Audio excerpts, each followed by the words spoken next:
위에 있다고 말씀하셨어요. 이 땅연강한다는 것은 이제 창조하기 전에 질서가 없고 형태가 불분명한 모습을 띠고 있었다는 거죠. 근데 그런 질서가 불분명한 것에서 하나님은 질서 있게 천지를 창조하셨다는 거죠. 하나님은 5일 안에 세상의 틀을 다 만드셨습니다.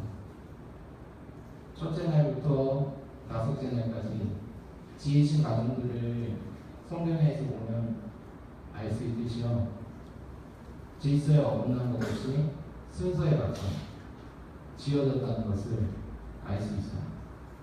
그런데 만약 하나님이 지으신 창조 가정의 순서를 뒤바꿔서 만드신다면 세상이 만들어질 수 있을까요? 예를 들어 첫째 날에 하나님이 빛이 있으라 이렇게 말씀하셨는데 넷째 날인 해와 달과 별이 먼저 만들어질 수는 없잖아요. 하나님께서 또 둘째 날에 물의 군창이 있으라고 했는데 셋째 날인 땅과 식물을 만든다면 물이 없기 때문에 땅과 식물이 자랄 수가 없잖아요. 이렇듯 하나님은 질서를 무시하고 하나님이 원하시는 대로 내가 내 마음대로 할 거야, 그렇게 세상을 만들지 않으셨다면서 하나님은 이렇게 세상을 다 이루시고요, 아담을 하나님의 형상으로 영적인 존재로 창조하셨습니다. 하나님은 동방의 에덴 동산을 만드시고 아담을 거기에 두셨습니다. 하나님은 아담에게 이 땅에서 생육하고 번성할 땅에 충만하라, 모든 생물을 다스리라 권한을 부여해 주셨습니다. 그래서 각종 들짐승들, 공중에 나는 새들을 이름을 지을 때도 아담이 부르면 그게 이름이 됐습니다. 이렇게 하나님 모든 권한을, 하나님과 같은 권한을 아담에게 주신 것입니다. 그러나 단 한 가지만은 하나님께서 허용하실 수 없는 것이 있었는데요, 이게 바로 선악과를 알게 하는 열매입니다. 하나님은 아담에게 각종 나무의 열매를 마음대로 먹을 수 있게 하셨습니다. 근데 이제 선과 악을 알게 하는 나무는 먹지 말라고 하시고, 그것을 먹는 날에는 내가 반드시 죽을 것이다, 그렇게 말씀하셨습니다.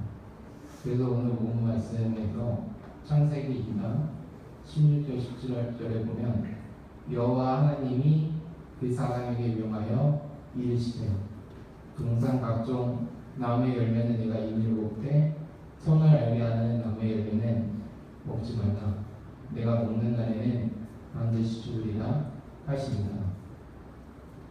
이렇게 하나님께서 말씀하시지만, 하지만 우리가 잘 알죠. 그 뱀이 사탄이잖아요. 그 사탄이 나타나서 아담과 하와가 하나님의 명령을 어기고 범죄하도록 했다는 것이죠. 하나님께서 선과 악의 열매를 먹으면 죽는다고 분명히 말씀하셨는데 사탄은 교묘하게 죽지 않는다, 너희가 그 나무를 열매를 먹으면 너희 눈이 밝아지고 하나님처럼 돼서 선과 악의 것을 알게 되는 것을 말씀입니다. 그렇게 말씀하는 것이다 라며 유혹을 합니다. 그 유혹에 속아 선과 악을 알게 하는 그 열매를 먹게 되는 것입니다. 이것을 먹음으로써 하나님의 명령을 어기고 죄를 범하게 된 거죠. 근데 이게 무슨 어떻게 보면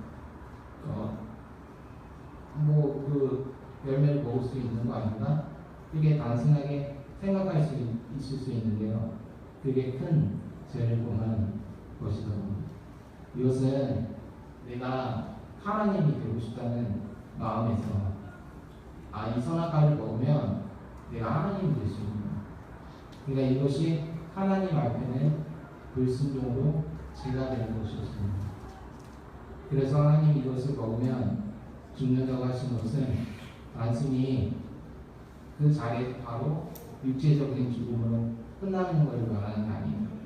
이건 하나님과 우리가 영적인 관계인데 그게 단절되는 것을 말합니다. 인간과 인간이 우리가 사회를 보면 이 세상을 보면 사람과 사람의 갈등이 너무나 많죠. 지금도 우리도 그런 갈등을 곳곳에서 겪고 있습니다. 그리고 자연과 인간의 사이를 보면 자연의 어떤 파괴로 인해서 인간이 고통하는 그런 들이 있고 그런 질서들을 깨트리는 결과를 가지고 왔습니다. 결국 아담이 지은 죄는 아담으로의 문제가 아니라 이거는 우리를 포함한 인류에게 영원한 죽음을 가지고 왔습니다. 그래서 우리는 멸망할 수밖에 없는 존재였습니다. 그래서 어느 누구도 죄와 죽음의 문제를 해결할 수가 없었습니다. 이렇게 하나님의 질서가 인간의 죄로 무너졌습니다.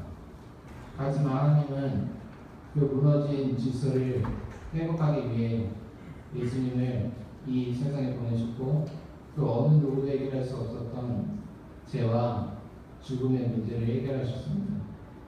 그런데 그 대신 예수님이 엄청난 희생과 고통의 대가를 받아야 했습니다.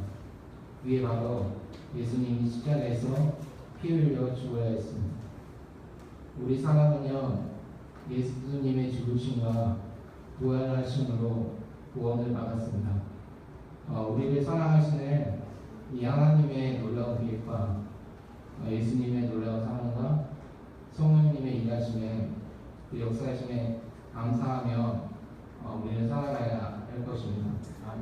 우리가 하나님께 더 가까이 나아가는 성장하는 모두가 되었으면 좋겠습니다.